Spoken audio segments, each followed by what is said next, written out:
This is just a sample of the audiobook. To get the complete audiobook, access the link posted in the first comment.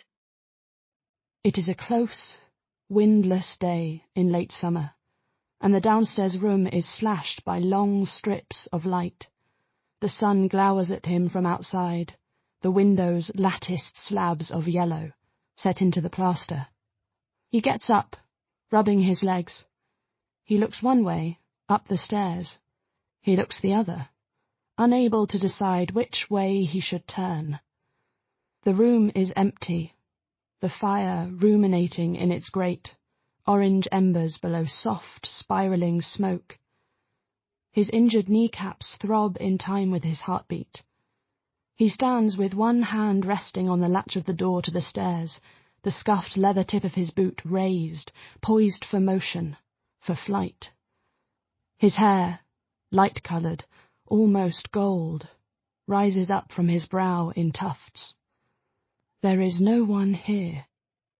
He sighs, drawing in the warm, dusty air, and moves through the room, out of the front door, and onto the street. The noise of barrows, horses, vendors, people calling to each other, a man hurling a sack from an upper window, doesn't reach him. He wanders along the front of the house and into the neighbouring doorway. The smell of his grandparents' home is always the same, a mix of wood smoke, polish, leather, wool. It is similar, yet indefinably different from the adjoining two-roomed apartment, built by his grandfather in a narrow gap next to the larger house, where he lives with his mother and sisters. Sometimes he cannot understand why this might be.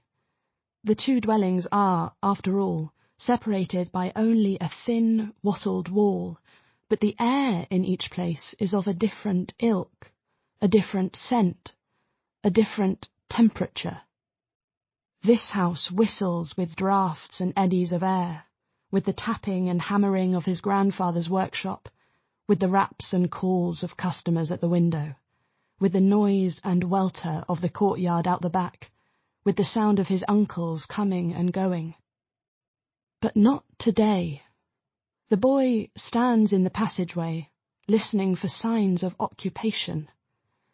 He can see from here that the workshop, to his right, is empty, the stools at the benches vacant, the tools idle on the counters, a tray of abandoned gloves, like handprints, left out for all to see.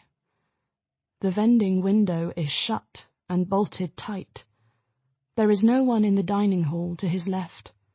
A stack of napkins is piled on the long table, an unlit candle, a heap of feathers. Nothing more. He calls out, a cry of greeting, a questioning sound. Once, twice, he makes this noise. Then he cocks his head, listening for a response. Nothing.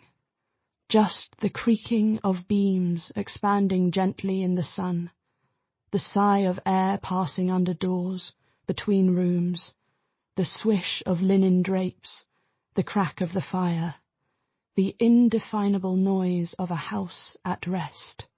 Empty. His fingers tighten around the iron of the door handle. The heat of the day, even this late, causes sweat to express itself from the skin of his brow, down his back. The pain in his knees sharpens, twinges, then fades again. The boy opens his mouth. He calls the names one by one of all the people who live here, in this house. His grandmother, the maid, his uncles, his aunt, the apprentice, his grandfather.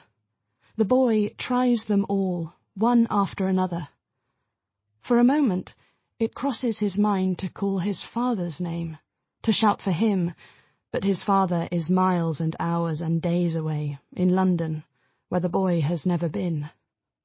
But where, he would like to know, are his mother, his older sister, his grandmother, his uncles? Where is the maid? Where is his grandfather, who tends not to leave the house by day, who is usually to be found in the workshop, harrying his apprentice or reckoning his takings in a ledger?